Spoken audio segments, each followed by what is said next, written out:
మీకందరికీ నా ప్రేమందాలు తెలియజేస్తూ ఉన్నాను. నిన్న నా ప్రయాణము 4 గంటల నుంచి సాయంత్రం 4 గంటల నుంచి కొనసాగింది. నైట్ 2:30కు నంద్యాలకు వచ్చాను. అక్కడ కొంత రెస్ట్ తీసుకొని మళ్ళీ మీ మధ్యకు వచ్చాను. మాది సింగవరము, బండాత్మకూరు మండలం, సింగవరం గ్రామము. నేను 2010లో బంగారుపాలెం, చిత్తూరు జిల్లా, అక్కడ కాంట్రాక్ట్ బేసిక్ కింద జూనియర్ లెక్చరర్గా పనిచేస్తూ ఉన్నాను. నేను కొన్ని పాటలు రాశాను. నేను రాసిన పాట కూడా రక్షణ సునాద గీతంలో 1010వ పాట ఉంది, కొత్త బుక్లో 1010వ పాట. 1010వ పాట నా చిన్న ధోనిలో. అందరికీ సెల్లు ఉన్నాయి కదా. సెల్లు ఎటువంటి మనల్ని మోసం చేస్తూ ఉందో, ఎటువంటి ప్రమాదం ఉందో దాని గురించి నేను ఒక పాట రాశాను. వినండి. తపలుంది ఎవరన్నా? తపలు లేవు కదా. కంజర ఉందే? కంజర కొట్టండి. వీలైతే కంజర కొట్టండి మీరే.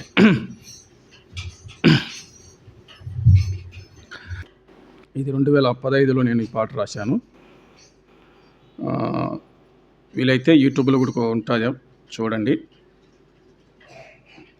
అంటే పాట రికార్డింగ్ చేయలేదు కానీ లైవ్లో పాడినారు, ఆ పాట వచ్చింది. సరే, మంచిది. యాకోబు రాసిన పత్రిక 1వ అధ్యాయము. రాత్రి నిద్రలేదు కాబట్టి కొంత గొంతు బాగలేదు. నేను పెద్ద ప్రసంగికుని కాదు, పెద్ద బోధకుని కాదు. నాకంటే మీరు చాలా అనుభవాలు ఇక్కడ చాలామంది ఉన్నారు. నేను చిన్న పరిశుద్ధాత్మ సాయంతో చిన్న ధ్యానం చేసి వాక్యాన్ని చెప్తూ ఉంటాను. పెద్ద బోధకులు అయితే నేను స్పీకర్ అయితే కాదు. నేను గాయకుని కాదు, ఓన్లీ రచయితనే. 15 పాటలు రాశాను. దాచిన పాపము, నా చిన్న ధోనిలో, ఊహింపలేనయ్యా నీ మేలులన్నిటినీ, కలిసి పనిచేద్దాం, ఇంకా చాలా ఉన్నాయి. ప్రభుచితం అయితే నేను పంపిస్తాను. యాకోబు రాసిన పత్రిక 1వ అధ్యాయం. 1వ అధ్యాయము 27వ వచనాన్ని చదువుదాం. తండ్రి అయిన దేవుని ఎదుట పవిత్రమును నిష్కలంకమైన భక్తి ఏదనగా, దిక్కులేని పిల్లలను, ఇదవరాన్లను వారి ఇబ్బందులలో పరామర్శించుటయు, ఇహలోక మాలిన్యము తనకంటకుండా తను తాను కాపాడుకునుటయే. ప్రేమగల తండ్రి, నీకు స్తోత్రాలు. నువ్వు చేసిన మేలులను, ఉపకారములను జ్ఞాపకం చేసుకుంటున్నాం. అవును తండ్రి, రాత్రంతా కాపాడి ప్రయాణంలో నీ తోడు కాపుదలతో మాతో ఉంచి సంఘానికి నడిపించి ఆత్మతో సత్యముతో ఆరాధించే బిడ్డలుగా ఇచ్చిన భాగ్యాన్ని బట్టి వందనాలు చెల్లిస్తూ ఉన్నాం. అవునైనా, పలుకూరులో సంఘాన్ని ఏర్పాటు చేశావు. అనేక కుటుంబాలను లోకములో నుండి వేరుపరచి నీ రక్తంతో కడగబడిన కుటుంబాలుగా నువ్వు రక్షిస్తూ నడిపిస్తున్నందుకు వందనాలు చెల్లిస్తూ ఉన్నాం. సంఘ పెద్దలను, సంఘ విశ్వాసులను అందరినీ జ్ఞాపకం చేసుకోండి. వారి కుటుంబాలను, వారి సేవను బలపరచమని ప్రార్థన చేస్తూ ఉన్నాం. అవును తండ్రి, చదివిన వాక్య భాగాలను జ్ఞాపకం చేసుకోండి. నువ్వు మాట్లాడండి. నువ్వు మాట్లాడితే మాకు మేలు, దిద్దుబాటు, పురికొలుపు, ఉజ్జీవం. ఈ ఉదయకాలంలో నన్ను మరుగు చేసి నీవే మహిమపరుచుకొనమని ఘనత, మహిమ, ప్రభావాలు నీకే ఆరోపిస్తూ ప్రభు అయిన యేసుక్రీస్తు నామములో స్తుతులు చెల్లించి ప్రార్థించి అడిగి వేడుకుంటున్నాం మా తండ్రి. ప్రియులారా, అంశం ఏదంటే భక్తి అంటే ఏది? భక్తి అంటే ఏది? మనమందరము భక్తులమే కదా. మనమందరము భక్తులమే. ఆరాధనకు చాలామంది ఉన్నారు. ఇప్పుడు అందరూ కొంతమంది ఖాళీ అయిపోయారు. ఆరాధనకు ఫుల్లుగా ఉన్నారు. ఇక్కడనే కాదు, ఈ సంఘమే కాదు, ఏ సంఘంలోనైనా యూదాలు దండిగా ఉన్నారు కదా. చాలామంది తీసుకుంటారు, వెళ్ళిపోతారు, ఏదో ఒక నామకార్థంగా. సరే, మంచిది. యాకోబు రాసిన పత్రిక 1వ అధ్యాయము 27వ వచనాన్ని చదువుకున్నాం. భక్తి అంటే ఏది? విని విడిచిపెట్టేది కాదు భక్తి, విని దాని ప్రకారంగా జీవించడమే భక్తి కదా. విని దాని ప్రకారంగా జీవించడమే భక్తి. అందుకే ఇక్కడ మనం చూస్తూ ఉన్నాం, తండ్రి అయిన దేవుని ఎదుటను పవిత్రమును నిష్కలంకమైన భక్తి అదనగా దిక్కులేని పిల్లలను ఇదవరాండ్లను వారి ఇబ్బందులలో పరామర్శించుటయు అని చెబుతూ, ఇహలోక మాలిన్యము తన కంటకుండా తన్ను తాను కాపాడుకున్నటే. ఇహలోక మాలిన్యము తన కంటకుండా కదా. మనం ఎక్కడ బతుకుతున్నామంటే, మనం ఎక్కడ జీవిస్తున్నామంటే, మలినమైన దేశములో, ప్రపంచములో, లోకములో మనం ఉన్నాం. భయంకరంగా లోకం ఉంది. ఇది మంచి కాలము కాదు, మంచి రోజులు కాదు. ఎందుకంటే చాలా భయంకరంగా ఉంది. మనము కాపాడుకోకపోతే చాలా ఇబ్బందులు వస్తాయి, నష్టం వస్తుంది. అందుకే ఇహలోక మాలిన్యం అనేది చాలా ప్రమాదకరమైనది. అందుకే 2 పేతురు పత్రిక చూడండి, నేను వివరించను, సమయం అవుతుంది కాబట్టి. పేతురు రాసిన 2వ పత్రిక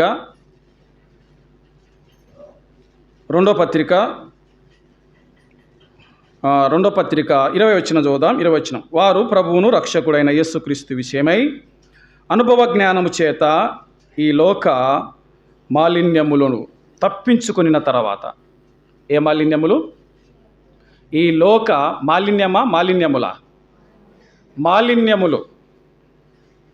వారు ప్రభువును రక్షకుడైన యేసుక్రీస్తు విషయమై అనుభవ జ్ఞానము చేత ఈ లోక మాలిన్యములు, ఒకటి కాదు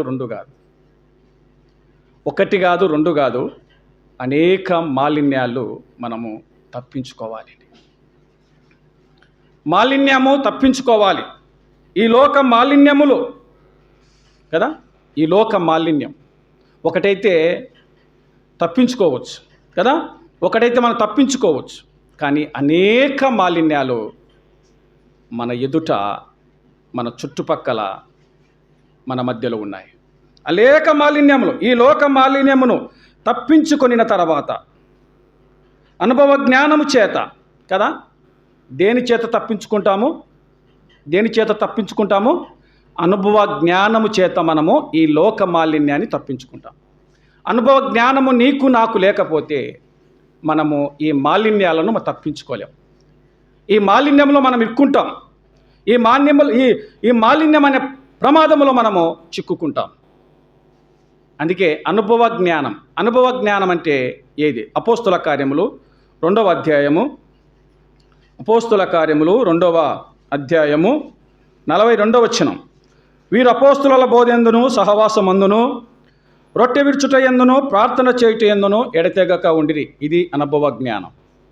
మనకుందా? ఈ అనుభవ జ్ఞానం మనకుందా? వీరు అపోస్తుల బోధయందును. బోధ వినకపోతే నీకు మాలిన్యం ఉన్నట్టు.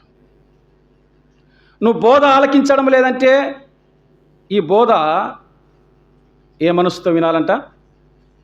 ఏ మనసుతో వినాలి? మంచి మనసుతో మనము వాక్యాన్ని వినాలి. ఏ మనసు ఉందా? నేను సొంతంగా చెప్తున్నానా? మంచి మనసుతో వాక్యాన్ని మనం వినాలి. ఆ మంచి మనసు మనకుంటే ఈ మాలిన్యం మనకు లేకపోతే, ఆ మంచి మనసు మనకు లేకపోతే మాలిన్యం ఉన్నట్టే.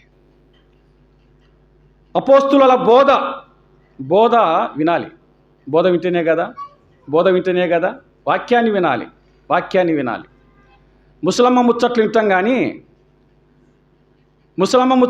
కానీ కథలు వింటాం కానీ అవి వింటాం కానీ వాక్యాన్ని వినాలంటే చాలా కష్టం.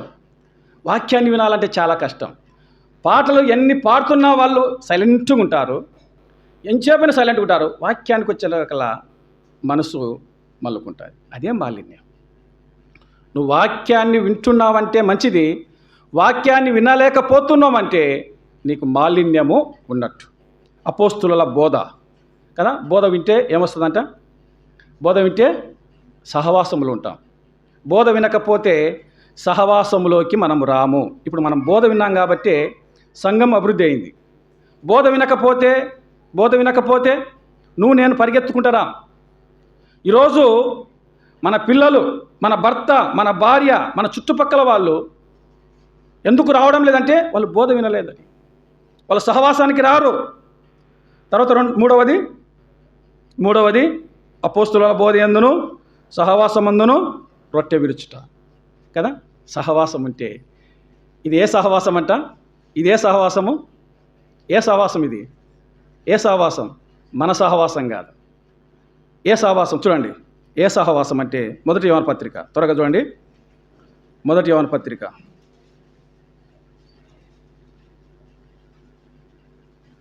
1వ అధ్యాయము 7వ వచనం. అయితే ఆయన వెలుగులోనున్న ప్రకారము మనం వెలుగులో నడిచిన ఎడల మనం అన్యోన్య సహవాసము గలవారమై ఉండు. ఏ సహవాసం ఇది? అన్యోన్య సహవాసం. ఈ అన్యోన్య సహవాసము భార్య భర్తల మధ్య లేదు, లోకములో లేదు, పిల్లల మధ్య లేదు. ఇది ఒక సంఘములో మాత్రమే ఉంది. ఇది ఒక సంఘములో మాత్రమే ఉంది. అయితే ఆయన వెలుగులోనున్న ప్రకారము మనం వెలుగులో నడిచిన ఎడల కదా, వెలుగులో నడిచాలి. ఆయన వెలుగు మనం కూడా వెలుగులో నడచాలి. ఎప్పుడైతే వెలుగులో నడుస్తామో అప్పుడే అన్యోన్య సహవాసం గలవారమై ఉంటాం. కాబట్టి అందుకే ఏ సహవాసం ఇది? అన్యోన్య సహవాసం కదా, అన్యోన్య సహవాసం. అందుకే మనకు మేలు జరుగుతున్నాయి, అందుకే మనకు ఆశీర్వాదాలు ఉన్నాయి, అందుకే ఈ లోక మాలిన్యాన్ని మనం తప్పించుకున్నాం. కాబట్టి అపోస్తుల బోధ యందును సహవాసమందును రొట్టె విరుచుట యందును మనం రొట్టె విరిచామా? మనమందరం రొట్టె తీసుకున్నామా? ఆయన శరీరాన్ని తీసుకున్నామా? ఇంకా తీసుకోలేకపోతే మనకు మాలిన్యము ఉందని, ఆ ప్రమాదం ఉందని రొట్టె విరుచుట. 4వది ప్రార్థన చేయుట. ప్రార్థన చేస్తూ ఉన్నామా? దేవుని స్తుతించామా? దేవుని ఆరాధించామా? దేవుని స్తుతించున్నామంటే ప్రమాదం నుంచి తప్పించుకున్నామని. దేవుని స్తుతించడం లేదంటే, దేవుని ఆరాధించడం లేదంటే, దేవుని మహిమపరచడం లేదంటే ప్రమాదంలో ఉన్నామని. ప్రియమైన వర్లరా, ఇహలోక మాలిన్యాన్ని తప్పించుకుని తర్వాత ఎలా తప్పించుకుంటాము? దేని ద్వారా తప్పించుకుంటాము? అనుభవ జ్ఞానము ద్వారా. 4 మెట్లు. అపోస్తుల బోధ యందును సహవాసమందును రొట్టె విరుచుట యందును ప్రార్థన చేయుట యందును 4 మూలలు ఉన్నాయి కదా, 4 పిల్లర్స్ ఉన్నాయి.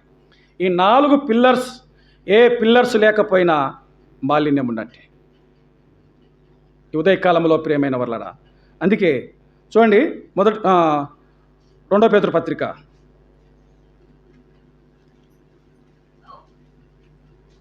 2వ అధ్యాయం 20వ వచనం. వారు ప్రభువును రక్షకుడైన యేసుక్రీస్తు విషయమై అనుభవ జ్ఞానము చేత ఈ లోక మాలిన్యములను తప్పించుకుని తర్వాత మరలా వాటిలో చిక్కబడి వాటి చేత జయింపబడినలా అప్పుడు నిన్ను అది జయిస్తుందండి. వాటి చేత చిక్కబడి వాటి చేత జయింపబడిన ఎడల వారి కడవరి స్థితి మొదటి స్థితి కంటే మరి చెడ్డదగును. మళ్ళీ ఒక్కసారి ఆయన శరీరాన్ని, ఆయన రక్తాన్ని తీసుకొని అనుభవ జ్ఞానంలోకి వచ్చిన తర్వాత మళ్ళీ మనం లోకంలో కలిస్తే, లోక ఆచారాలు చేస్తే, లోక పద్ధతులు మనం పాటిస్తే అదే ఇహలోక మాలిన్యం. లోక ఆచారాలు, లోక పద్ధతులు, లోక అలవాట్లు, లోక మాటలు మనము మాట్లాడకుండా ఉండాలి. అలా మాట్లాడుతున్నామంటే, అలా చేస్తూ ఉన్నామంటే అది చాలా ప్రమాదము. మరొక మాట చూద్దాం. తీతు పత్రిక 2వ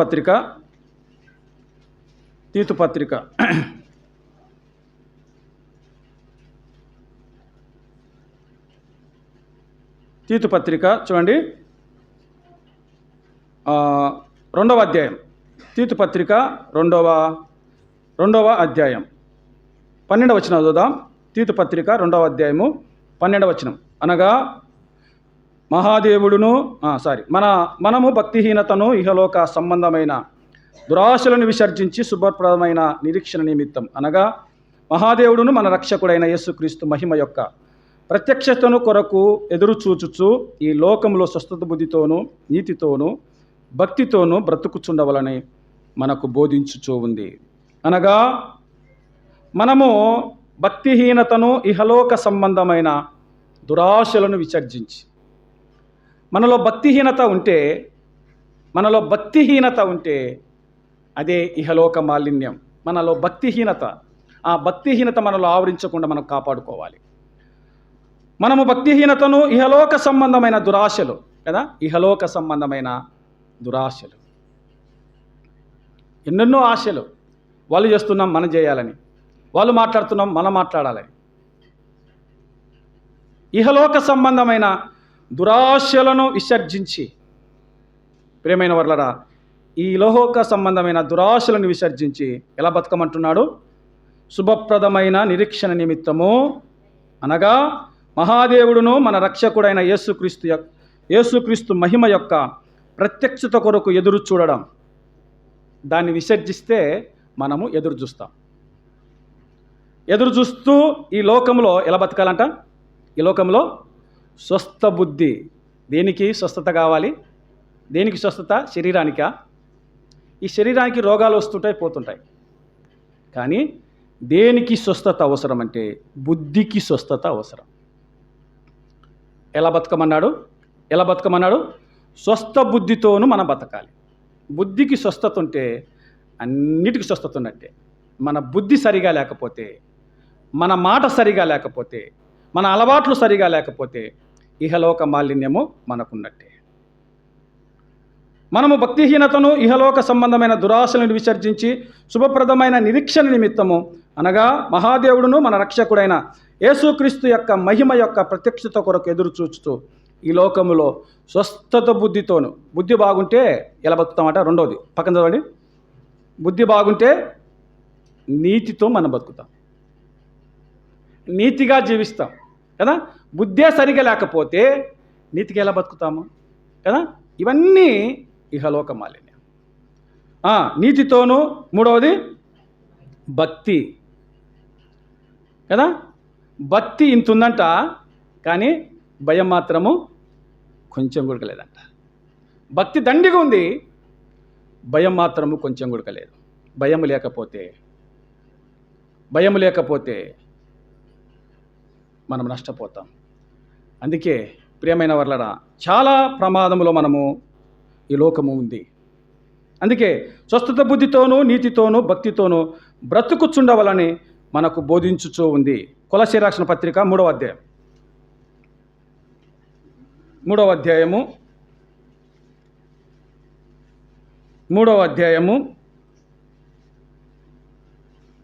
5వ వచనం. కావున భూమి మీదనున్న మీ వయములను, అనగా జారత్వమును, అపవిత్రతను, కామతురతను, దురాశను, విగ్రహారాధనైన ధనాపేక్షను చంపివేయుడి. ఇవన్నీ చంపివేయాలి. చంపివేయకపోతే అది మనలను చంపివేస్తుంది. ఈ మాలిన్యాన్ని మనం చంపకపోతే అది మనల్ని చంపుతూ ఉంది. ఏదో ఒక రోజు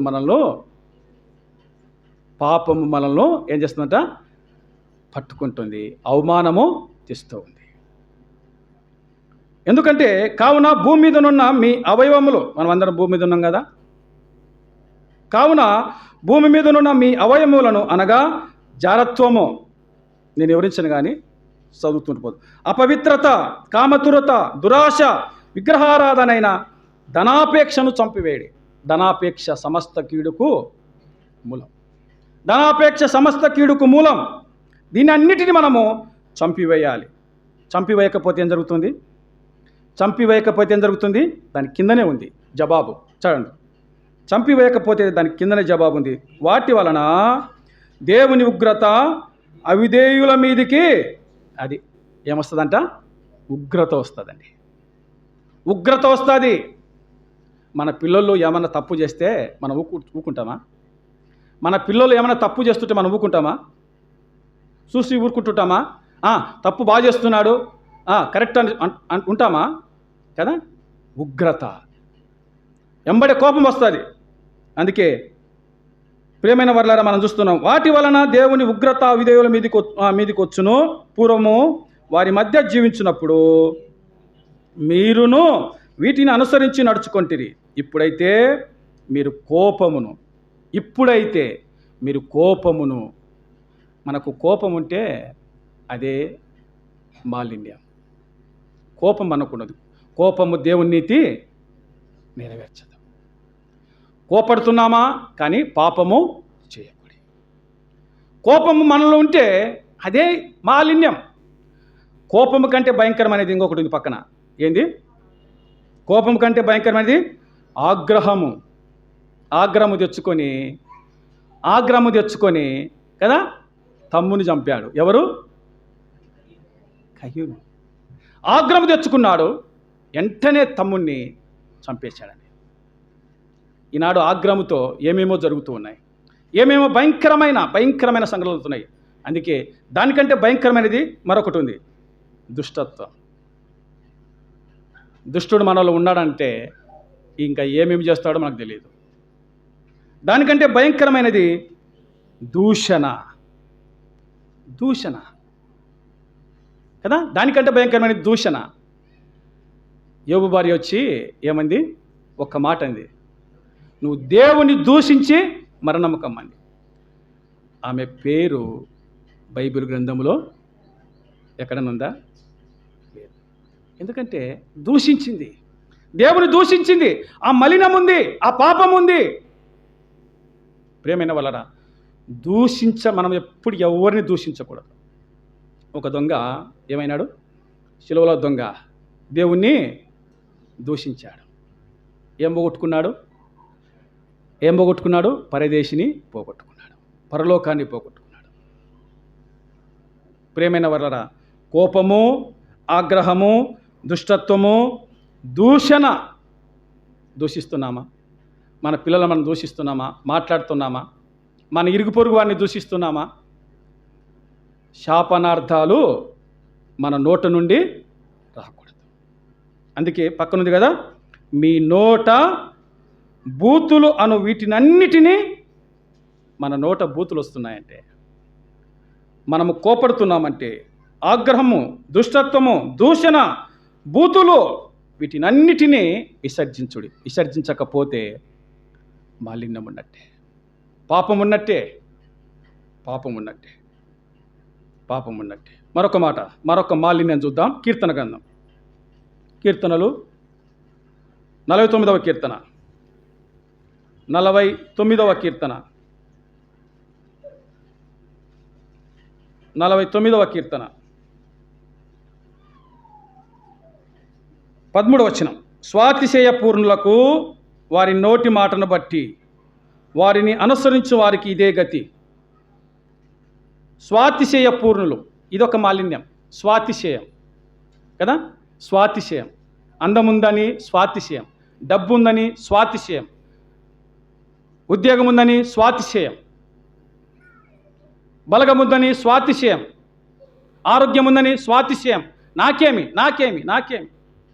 ఈ స్వాతిశయం ఉంటే నీలో ఏమున్నట్టు? మాలిన్యము ఉన్నట్టు. స్వాతిశయ పూర్ణులకు వారి నోటి మాటను బట్టి వారిని అనుసరించు వారికి ఇదే గతి. ఏ గతి అంట? ఏ గతి పడుతూ ఉంది? కింద చదవండి, జవాబు ఉంది. వారు పాతాళములో మందగా, వారందరూ పాతాళములో మందగా ఉంటారండి. ఎవరు? స్వాతిశయ పూర్ణులు. స్వాతిశయం, నాది, నాకేమి. అందుకే ఒక ధనవంతుడు ఏమన్నాడు? నా ప్రాణమా, తినుము, త్రాగుము, సుఖించుము, నీకు సమృద్ధిగా సంపాదించాను, నీకేం మైండ్ లేదు, నువ్వు ఎవరికి భయపడాకు. స్వాతిశయం. అందుకే ఓరి ఎర్రివాడా, ఈ రాత్రి నీ ప్రాణమును అడుగుచున్నారు. ఈ ఉదయకాలంలో ప్రియమైన వాళ్ళరా, స్వాతిశయం ఉంటే చాలామంది స్వాతిశయం ఉందండి. స్వాతిశయం, నాకేమి. ఈ స్వాతిశయ పూర్ణులకు కదా, ఈ స్వాతిశయ పూర్ణులకు పాతాళమే, వారు పాతాళములో మందగా కూర్చోబడదురు. నాలాంటి వారు వాక్యం చెప్పుకుంటూ, పాటలు పాడుకుంటూ ఏమన్నారు? ఒకరోజు టైం వచ్చింది, చనిపోయాడు. తర్వాత ఇంకొకరు వంతు వచ్చింది ఆ సంఘంలోనే, ఆయన కూడా చనిపోయినాడు. ఈయన ఏమనుకుంటాడు? ఇప్పుడు మీరు ఏమని అనుకుంటారు? ఆయన చనిపోయాడు, పరలోకం పోయింటాడు, దేవుని రొమ్మును అనుకుంటాడు, సంతోషిస్తుంటాడు అనుకుంటాడు. తర్వాత ఆయన ఇంకొక వంతు వచ్చింది సంఘంలో, ఈయన చనిపోయినాడు. ఇప్పుడు ఈయనను చూసి ఆయన ఏమంటుండో తెలిసిన చూడండి. యెషయా గ్రంథం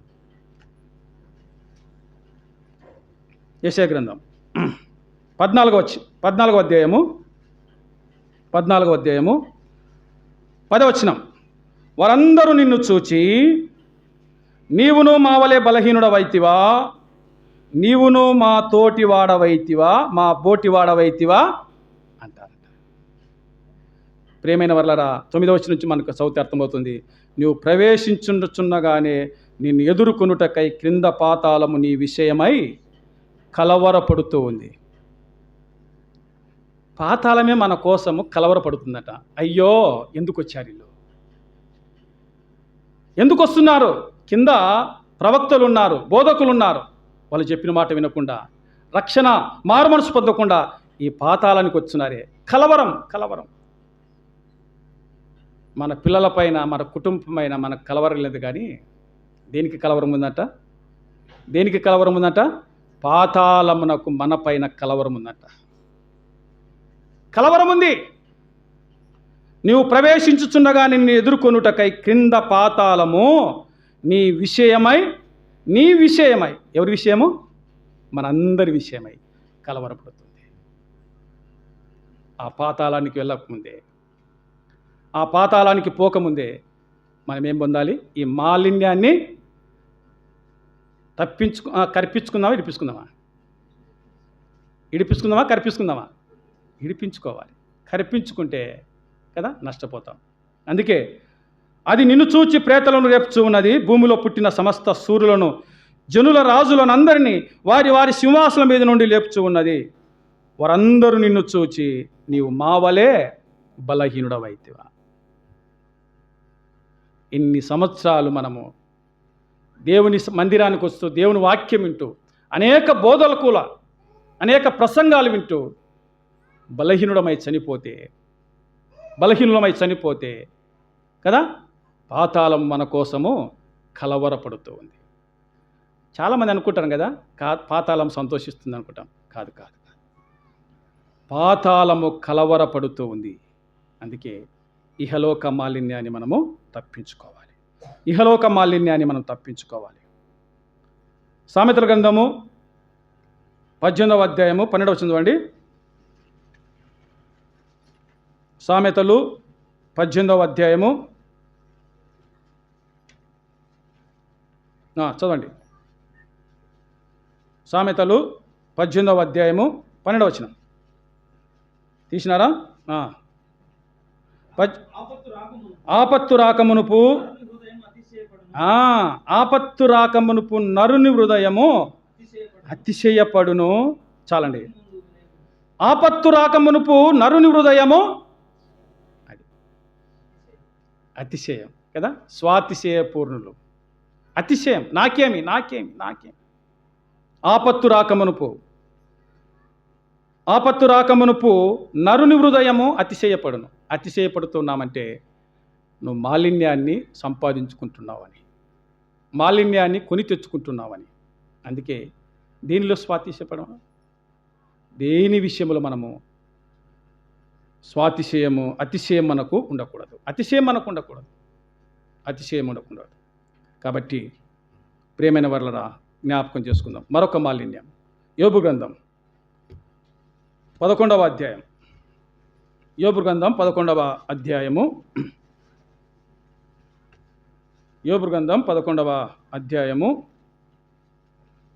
14వ వచనం చదువుదాం. యోబు గ్రంథం 11. పాపము నీ చేతిలో ఉండుట చూచి నీవు దానిని విడిచిన ఎడల.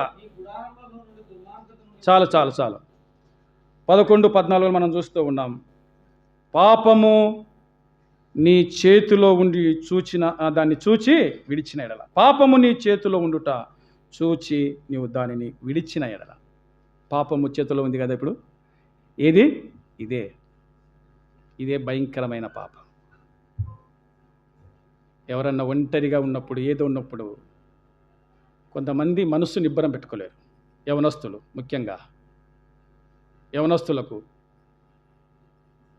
ఎందుకంటే పాపము నీ చేతిలో ఉండుట చూచి దానిని విడిచిన ఎడల విడిచాలి, దాన్ని రూపుమాపాలి.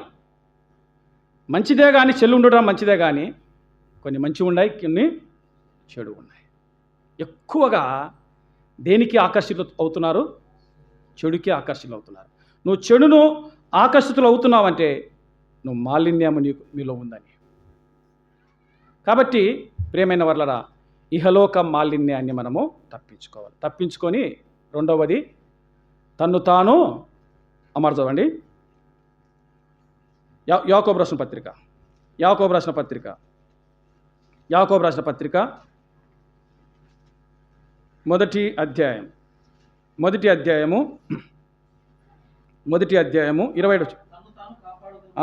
ఇహలోక మాలిన్యాన్ని తనకంటకుండా తన్ను తాను కాపాడుకొనుటయే భక్తి. తన్ను తాను కాపాడుకోవాలి. ఆకలి అవుతుంది కదా, మనం ఎవరిని అడగం, ఏం చేస్తాము? తింటాం. ఏదన్నా సహాయం కావాలంటే అడుగుతాం. తన్ను తాను మనము కాపాడుకోవాలి. ఎవరు కాపాడుకుంటారు? తన్ను తాను ఎవరు కాపాడుకుంటారు అంటే, ఎవరు కాపాడుకుంటారంటే మొదటి యోహాను పత్రిక ఎవరు కాపాడుకుంటారు? మొదటి యోహాను పత్రిక 5వ అధ్యాయము 18వ వచనం. దేవుని మూలంగా పుట్టినవాడెవ్వడును పాపము చేయుడని ఎరుగుదుము. దేవుని మూలంగా పుట్టినవాడు తన్ను భద్రము చేసుకొనును గనక దుష్టుడు వానిని ముట్టాడు. ఎవరు పాపం చేయరు? దేవుని మూలంగా పుట్టినవాడు ఎవ్వడును పాపం చేయరు. మనమందరం దేవుని మూలంగా పుట్టినవాడు.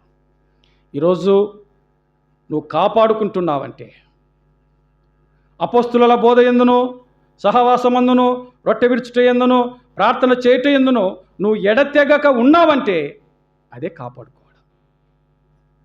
ఈ 4 విషయాలలో మనం తప్పిపోయి, ఈ 4 విషయాలలో మనం దూరంగా ఉన్నామంటే నువ్వు కాపాడుకోలేకపోతున్నావు.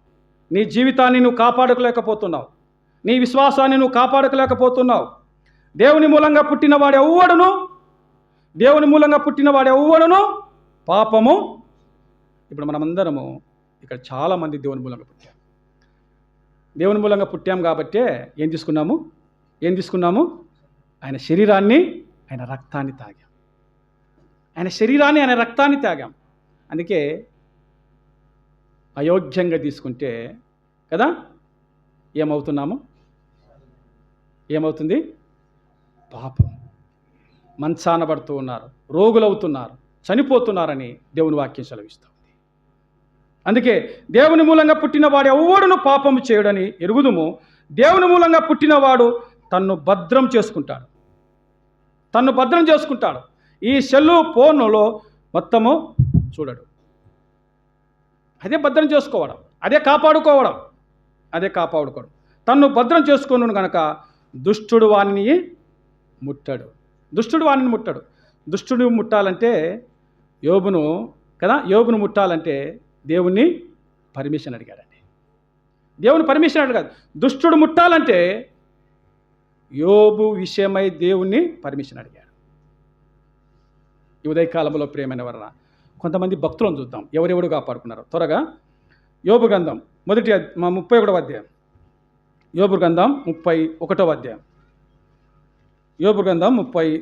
అధ్యాయం. కొంతమంది భక్తులను చూసి ముగిస్తాను. 31వ అధ్యాయము మొదటి వచనం.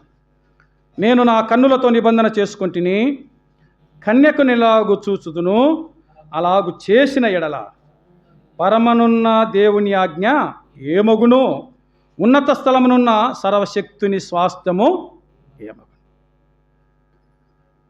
ప్రియమైన వలరా, మనము దేనిని మనము కాపాడుకోవాలి? అన్నీ కాపాడుకుంటున్నాం. ఆరోగ్యాన్ని కాపాడుకుంటున్నాం, ఇంటిని కాపాడుకుంటున్నాం, భూములను కాపాడుకుంటున్నాం, అన్నీ కాపాడుకుంటున్నాం. కానీ దేన్ని కాపాడలేకపోతున్నాం? మన విశ్వాసాన్ని కాపాడలేకపోతున్నాం. దేనిని మనం కాపాడుకోవాలి? మొట్టమొదటగా మన కన్నులను కాపాడుకోవాలి. అందుకే దేవు భక్తుడు ఏమని సెలవిస్తున్నా అంటే, నేను నా కన్నులతో నిబంధన చేసుకొంటిని, కన్యకు నేను ఎలాగూ చూచును. చూసిన ఎడల ఏమవుతుందంట? చూస్తే అలాగు చేసినడలా పరమనున్న దేవుని ఆజ్ఞ ఏమగును, ఉన్నత స్థలమునున్న సర్వశక్తుని స్వాస్థ్యము ఏమగును. ఏమవుతుంది? నిజంగా మనము ఈ కన్నులను మనం కాపాడుకోవాలి. కాపాడుకోకపోతే ఈ కన్ను కదా అన్నీ చూస్తుంది. నేత్రాశ జీవపుటమ్మం, శరీరాశ, నేత్రాశ, జీవపుటమ్మం. ఈ నేత్రాశ అన్ని చూడాలని, అన్ని అనుభవించాలని. ఇంకా శూన్యకే దేవుడు కళ్ళు ఇచ్చినది అంటే అంటాం కదా. ఇంకా శూన్యకే కదా, అనుభవించనీకే కదా దేవుడు కళ్ళు ఇచ్చినది. ఒక లిమిట్ ఉంది, ఒక పరిమితం ఉంది. అందుకే కన్నులకు నిబంధన చేసుకుంటున్నాడు. నిబంధన చేసుకోకపోతే ఏమవుతుంది? లూకాసు సువార్త 11వ అధ్యాయం. లూకాసు సువార్త 11వ అధ్యాయం.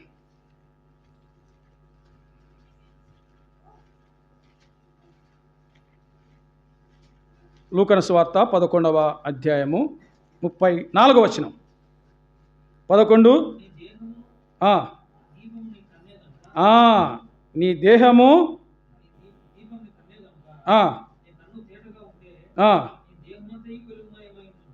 ప్రియమైన వర్లరా మనం చూస్తూ ఉన్నాం. ఎందుకంటే నీ దేహమునకు దీపము, నీ దేహమునకు దీపము నీ కన్నే.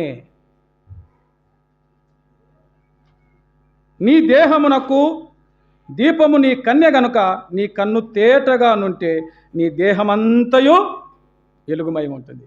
మన కన్ను చెడిపోతే మన దేహమంతా, అందుకే కళ్ళు మూసుకున్నారంటారు కదా, వాళ్ళు కళ్ళు మూసుకొని చేశాడు. ఎట్ట చేశాడో? ఏమన్నా కళ్ళు మూసుకొని పాపం చేశాడు, కళ్ళు మూసుకొని అన్యాయం చేశాడు, కళ్ళు మూసుకొని హత్య చేశాడు. ఒక్కొక్కసారి అనుకుంటాం, మనమే ఆశ్చర్యపోతాం, ఎందుకు ఈ పాపం చేశాను. అందుకే నీ దేహమునకు దీపము నీ కన్నే గనుక నీ కన్ను తేటగా నుంటే నీ దేహమంతా వెలుగుమయమై ఉండును. అది చెడినదైతే నీ దేహమును చీకటిమయమై ఉండును. కాబట్టి నీలో నుండు వెలుగు చీకటిమయమై ఉండకుండా చూచుకుని కాపాడుకోవాలి. మన కన్నులను కాపాడుకోవాలి. కన్నులు ఇచ్చినది లోకాన్ని జున్నీకి కాదు, కన్నులు ఇచ్చినది ప్రపంచాన్ని జున్నీకి కాదు. కన్నులు ఇచ్చినది మొట్టమొదట దేవుణ్ణి చూడాలని, బైబిల్ గ్రంథం చదవాలని, బైబిల్ గ్రంథం ధ్యానించాలని, వాక్యాన్ని ధ్యానించాలని. ఒకేమో పాట రాసింది కదా, కన్నులున్నప్పుడు నేను బైబిల్ వాక్యాన్ని చదవకపోతే ఇప్పుడు చదవాలని ఆశ ఉంది. ఏం లాభం? కన్నులున్నప్పుడు నీ వాక్యం చదవాలని ఆశ ఉంది, కానీ ఇప్పుడు కన్నులు లేనప్పుడు, చూపు లేనప్పుడు చదవాలని ఆశపడితే వస్తుంది. కాబట్టి యోబు తన కన్నులను కాపాడుకున్నాడు, తన విశ్వాసాన్ని కాపాడుకున్నాడు. అందుకే యోబు ఎన్నింతల ఆశీర్వాదం పొందాడు. ఎన్నింతలు? మీకు వాక్యం మాకంటే నా బాగా తెలుసు, మీరు బాగా నుంచి కదా అనుభవస్తులు ఉన్నారు. ఎన్నింతల ఆశీర్వాదము? 2 ఇంతలు. ఎన్ని తరాలు చూశాడు? ఎన్ని తరాలు చూశాడు? లాస్ట్ అది చూడండి, యోబు గ్రంథం. ఎన్ని తరాలు చూశాడు? 4 తరాలు చూశాడంట. 4 తరాలు చూడండి. యోబు గ్రంథం చివరి అధ్యాయం, యోబు గ్రంథం చివరి అధ్యాయము. అటు తర్వాత అబ్బా 4 తరముల వరకు చూచాను. అది 4 తరాలంటే ఒక తరమే చూడలేకపోతున్నా.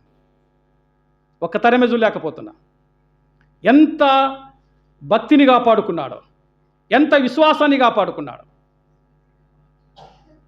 నెక్స్ట్ మనము మరొక భక్తుని చూద్దాం. కీర్తనలు 39వ అధ్యాయం. నేను సమయం లేదు కాబట్టి దాటి వెళ్ళిపోతున్నాను, క్షమించండి, కొంచెం సమయం ఇవ్వండి. ఎందుకంటే చాలా దూరం నుంచి వచ్చినా కదా, చిత్తూరు నుంచి వచ్చినాను. కొంచెం ఓపిక పెట్టుకోండి, ఒక 10 నిమిషాలలో ముగిస్తాను. 39వ కీర్తన మొదటి వచనం. నా నాలుకతో పాపము చేయకుండానట్లు నా మార్గములను జాగ్రత్తగా చూసుకుందును. భక్తిహీనులు నా ఎదుట ఉన్నప్పుడు నా నోటికి చిక్కము ఉంచుకుందును అనుకుంటున్నాను. కదా. దావీదు కదా, నాలుకతో పాపము చేయకుండానట్లు నా మార్గములను జాగ్రత్తగా చూసుకుంది. నాలుక ఏది పెడుతుందంట? నాలుక చుచ్చు పెట్టేదంట, ప్రపంచాన్నే కాల్చేస్తుందంట. అందుకే నాలుకను మనం జాగ్రత్తగా కాపాడుకోవాలి. నాలుకను మనం జాగ్రత్తగా కాపాడుకోవాలి. అందుకే రోమిలకు రాష్ట్ర పత్రిక 3:13 త్వరగా చూడండి. రోమిలకు రాష్ట్ర పత్రిక 3వ అధ్యాయము 13వ వచనం. వారి గొంతుకు తెరిచిన సమాధి తమ నాలుకతో మోసము చేదురు, వారి పెదవుల కింద విషసర్పమున్నది, సర్ప విషమున్నది, వారి నోటి నిండా శపించుటయు పగయు ఉన్నవి, రక్తము చిందించుటకు వారి పాదములు పరిగెత్తుచూ ఉన్నాయి. వారి నోటి నిండా ఏముందట? వారి నోటి నిండా శపించుటయు పగయు ఉన్నది. నాలుకను మనము భద్రం చేసుకోకపోతే, నాలుకను మనం భద్రం చేసుకోకపోతే నష్టపోతాం. అందుకే తన నాలుకతో పాపము చేయకుండానట్లు మార్గాలను జాగ్రత్త చూసుకున్నాడు. అందుకే దావీదు ఒక బిరుదు ఉంది కదా. ఏ బిరుదు? దేవునికి హృదయానుసారుడు. మనము కూడా అలా బతకాలి, అలా జీవించాలి. మాలిన్యంలో నుండి తప్పించుకొని ఆ పాపంలోంచి బయటపడి ఏ విధంగా యోబు బతికాడో, ఏ విధంగా దావీదు బతికాడో ఆ విధంగా మనం బతుకుతే, దేవుడు ఏమిచ్చాడు? దావీదుకు ఏం బహుమానం ఇచ్చాడు? కాపాడుకున్నందుకు ఏ బహుమానం ఇచ్చాడు? దావీదును రాజుగా చేశాడు. అంతకంటే ఏం కావాలండి? దావీదును రాజుగా చేశాడు, ప్రధానమంత్రిగా చేశాడు. నిజంగా ఉదయకాలంలో ప్రియమైన కాపాడుకుందాం. శపించుటయో కదా, పగయు ఉన్నది. ఆ పగలు మనం పెట్టుకోవద్దు. ఆ శపించే మాటలు మనం మాట్లాడకుండా తన్ను తాను మనం కాపాడుకుందాం. సామెతల గ్రంథం మరొక మాట చూద్దాం. సామెతలు 17వ అధ్యాయము సామెతలు 17వ అధ్యాయము 27వ వచనం. 17:27. మితముగా మాట్లాడువాడు తెలివి గలవాడు, శాంతము గుణగలవాడు, వివేకము మితముగా మాట్లాడువాడు కదా. మితముగా మాట్లాడాలంటే నోటికి ఏం పెట్టుకోవాలి? చిక్కం పెట్టుకోవాలి. మితముగా మాట్లాడువాడు. మితం అంటే తక్కువగా. ప్రతి మాటకు మనం ఏం చెప్పాలంట? ప్రతి మాటకు లెక్కప్ప చెప్పాలి. ఓకే, మాట్లాడడం కాదు, నా మాటలు ఎవరు వినలేదులే, నా దూషించడం నా మాటలు ఎవరు వినలేదు అనుకోకూడదు. ప్రతి మాటకు మనం లెక్కప్ప చెప్పాలి. అందుకే మితముగా మాట్లాడేవాడు తెలివి గలవాడు. అందుకే చాలామంది వాళ్ళు ఏం మాట్లాడరబ్బా, నిజంగా వాళ్ళు శపిస్తున్నా, కొడుతున్నా, తిడుతున్నా, సంపుతున్నా వాళ్ళకు మాటలు రావే. ఎందుకంటే మన ప్రభు అయిన యేసుక్రీస్తు కదా, మన ప్రభు అయిన యేసుక్రీస్తు శిలువలో ఒకే ఒక మాట మాట్లాడు. ఏ మాట మాట్లాడలేదు, ఒకే ఒక మాట. తండ్రి, వీరు ఏం చేస్తున్నారో వీరు ఎరగరు కనుక వీరిని క్షమించమని ప్రార్థన చేశాడండి.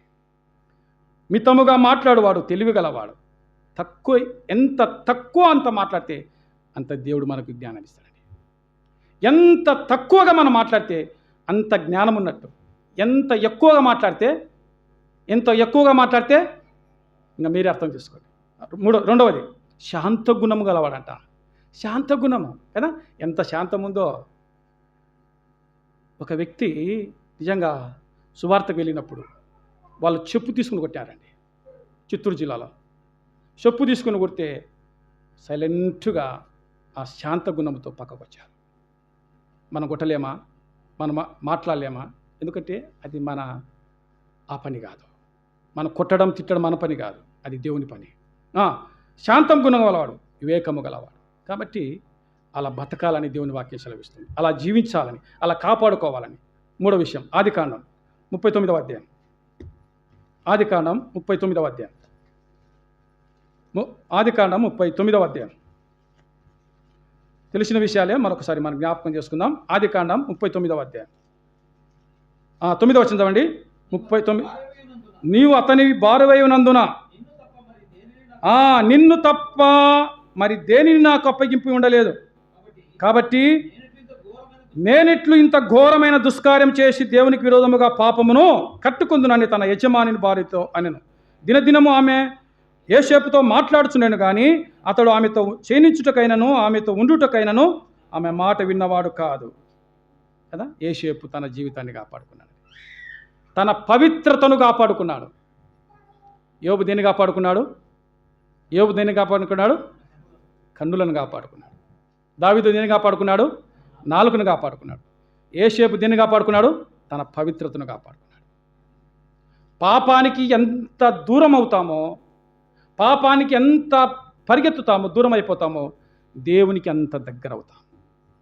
పాపానికి దగ్గర అవుతుంటే దేవునికి దూరం అవుతాం. ఇదే సూత్రం. పాపానికి ఎంత దూరం అవుతుంటే, ఎంత పరిగెత్తుతామో దేవునికి అంత దగ్గరగా. దేవుడు నీకోసం పరిగెత్తాడు. నా కుమారుడు తను తాను కాపాడుకున్నాడు, విడిచిపెట్టాడు. అందుకే యోసేపును దాసుని ఏం చేశాడు? ఐగుప్తులో ప్రధానమంత్రి చేశాడు. 2 తిమోతి పత్రిక చూడండి. 2 తిమోతి పత్రిక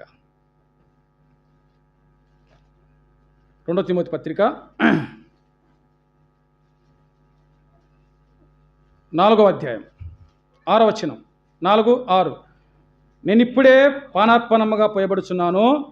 నేను ఎడలిపోవు కాలము సమీపమే ఉన్నది. మంచి పోరాటము పోరాడి తిని, నా పరుగు కటముట్టించి తిని, విశ్వాసమును కాపాడుకుంటుని. ఇక మీదట నా కొరకు నీతి కిరీటం ఉంచబడింది. ఆ దినము నీతిగల న్యాయాధిపతి అయిన ప్రభు అది నాకు మాత్రమే కాకుండా తన ప్రత్యక్షతను ఆపేక్షించు వారికి అందరికీ అనుగ్రహిస్తాడు. విశ్వాసాన్ని మనం కాపాడుకుందాం. ఆరోగ్యము పోయినా తిరిగి సంపాదించుకోవచ్చు, డబ్బు పోయినా తిరిగి సంపాదించుకోవచ్చు. కానీ విశ్వాసమును కోల్పోయామంటే తిరిగి సంపాదించుకోవాలంటే కొన్ని సంవత్సరాలు పడుతుంది. కాబట్టి అందుకే ఈయన దేవుడు బహుమానం ఏమి ఇచ్చాడు? ఈయనకు 14 పత్రికలు రాశాడండి.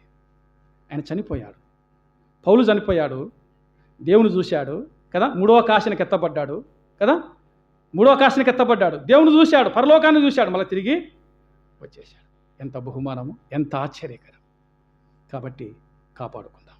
ఇహలోక మాలిన్యాన్ని మనం తప్పించుకుందామా, ఇడుపుకుందామా? తప్పించుకుంటే నువ్వు ధన్యుడు అవుతావు. నువ్వు తప్పించుకోకుండా దాన్ని కరిపించుకుంటే నష్టపోతాం. విశ్వాసమును నీవు కాపాడుకో, నీతి కిరీటం నీ సొంతమేగా. విశ్వాసమును నీవు కాపాడుకో, నీతి కిరీటం నీ సొంతమేగా.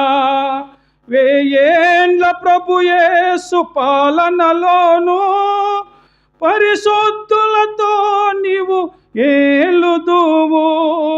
1000 ఏండ్ల ప్రభు యేసు పాలనలోను పరిశుద్ధులతో నీవు ఏలుదువు. ఓ సోదరా, ఓ సోదరి, కాపాడుకో నీ జీవితమును విశ్వాస సద్గుణమందు. పోరాడుము పందెపు రంగములో, అక్షయ కిరీటం నీ సొంతమేగా.